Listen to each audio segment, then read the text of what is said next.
इन्होंने समझा था कि आएंगी मरियम नवाज, ड्राइंग रूम में एक दो बातें करेंगी और बस सारे। उन्होंने परफॉर्मेंस के, डिलीवरी के रिकॉर्ड तोड़ दिए स्पीकर साहब। मरियम कहते हैं जोशे किताबत में हद से नहीं गुजरना चाहिए। ऐसा ही कुछ मुस्लिम लीग नून की उस्मा करदार के साथ हुआ। जोशे किताबत में असम्बली के फ्लोर पर मरियम नवाज के लिए कहे गए अल्फाज अजीब ही मतलब निकाल के ले गए।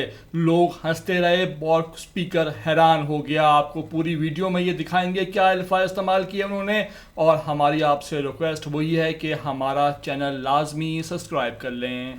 इन्होंने समझा था कि आएंगी मरियम नवाज, ड्राइंग रूम में एक दो बातें करेंगी और बस सारे। उन्होंने परफॉर्मेंस के, डिलीवरी के रिकॉर्ड तोड़ दिए स्पीकर साहब। मरियम नवाज साहिबा ने, इनकी जो गुलजार सरकार थी वो तो पहले 100 दिनों में खुद हमें बताते थे कि मैं तो फिर फाइलें पढ़नी सीख रहा हूं, और यहाँ पे मरियम नवाज साहिबा ने कम से कम 25 से 30 नए प्रोजेक्ट्स का इजरा भी कर दिया।